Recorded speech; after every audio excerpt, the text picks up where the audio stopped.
Grades 1 to 3 oral tests are similar in structure, but the tests change to a different format at grades 4 and 5. 4A is all about repeating a melody, so it's echo singing. You will hear a key chord and then a 2-bar count-in, for example, 1, 2, 1, 2, or 1, 2, 3, 1, 2, 3. Then you have to listen and sing back a phrase like an echo. You may sing any sound, such as la, la, or da, da, or you could hum or whistle if you prefer. Aim to keep in time with the pulse, that's the beat of the music, as well as singing the right notes.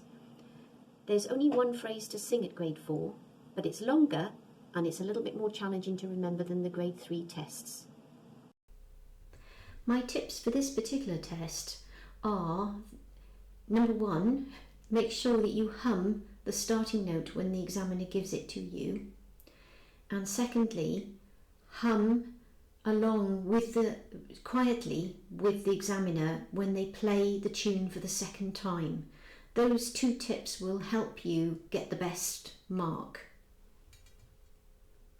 For 4B, singing 5 notes from the score. Now, this is a new test, so you will have to read the notes from a score and sing them.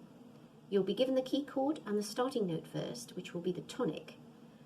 The last note in the score will also be the tonic. The tonic is the home note, such as C in a C major chord.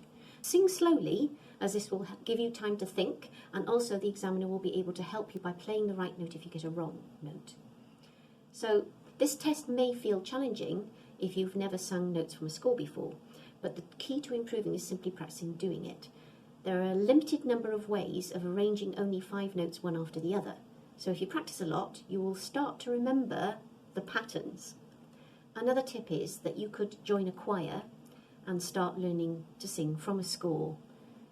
Then you will feel much more confident about this test. In this test, you have a choice between treble clef or bass clef. So which one should you choose? Well, some of the Abrsm sung tests allow the candidate to choose the clef they prefer singing in, and most girls and women will simply choose the treble clef because the treble clef corresponds with their voice range, and because treble clef is the most widely used clef for instruments. Some men and older boys will want to choose bass clef because they've got low voices. However, you can choose whichever clef you are more comfortable with reading. For example, if you're a girl who reads bass clef for playing the cello, or you have a low voice, you may prefer to read in bass clef, just sing an octave higher. Similarly, if you're a man who reads treble clef for clarinet but you've got a low voice, you could choose to read in treble clef but sing an octave lower. So there's some flexibility here, so have a think about that and decide which clef you think you feel most comfortable reading the notes in. On this particular test for grade 4, you will only have a note above or the note below, the starting note that is, or 2 notes above or 2 notes below. So really all you have to practice is la la la and la la la, and you can easily practice that on the piano just by playing one note, singing it, and then trying to see if you can guess what the next note will sound like, and then checking yourself. For 4C, this is all about listening and noticing musical details and time recognition. So first of all, listen and notice the musical details, okay? You'll listen to a short piece played on the piano, and afterwards you'll be asked 2 questions. One question will be about one of the following: whether the music is in a major key or a minor key, whether the speed, that's the tempo of the music, changed or not, loud or quiet playing, and smooth or detached notes. These are rather like the questions you've answered at grades 1 to 3. The second question will be about what in the music gives the piece its character.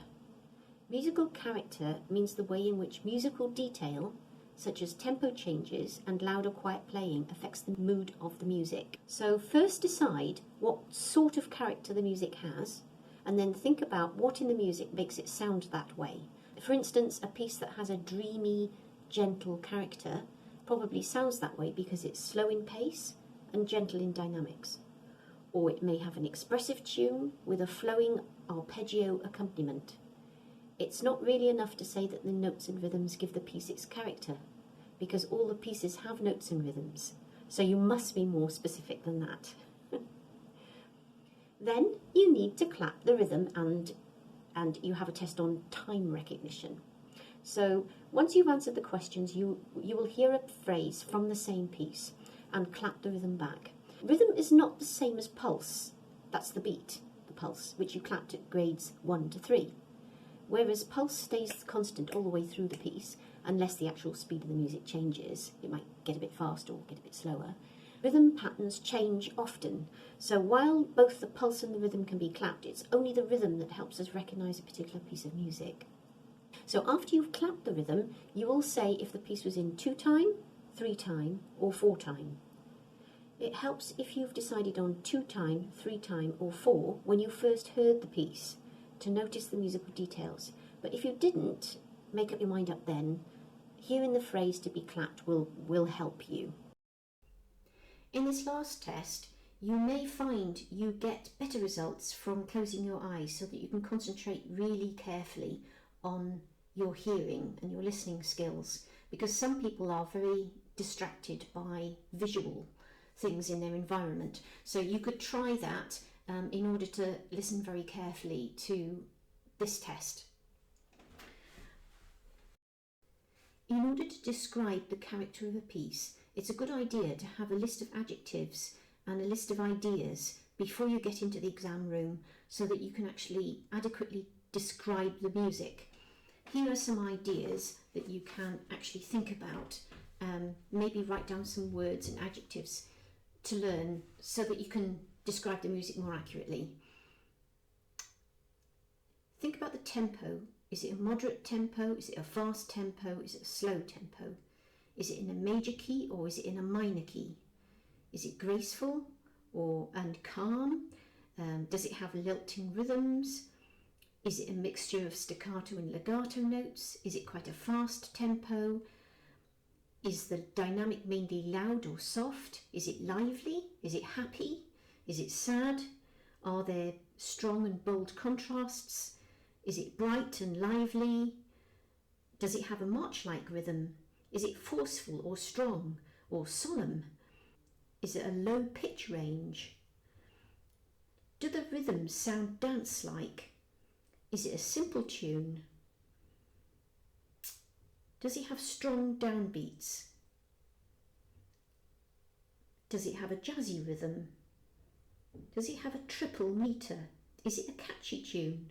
Is it jaunty? Is it serious? Is it cheerful? Is it melancholic? There are lots of others that you can think of too, but that's just a start. For the rhythm test, I have 2 tips. One is keep one hand steady while you just move one hand up and down for the clapping. Don't move both hands at the same time, because you won't be able to move quite as quickly, and you won't be able to put the detail in if you need it. If you're moving both hands at the same time, you'll find it a lot easier if you just keep one steady and one still and just move the other hand so that you can get the detail in. And the second tip is when the examiner repeats the rhythm, just like you did with the singing test, just tap very gently along with the tune, that section, when the examiner is doing that, so that you can get a feeling for the rhythm before you actually perform it. So I hope that overview and a few tips will help you practice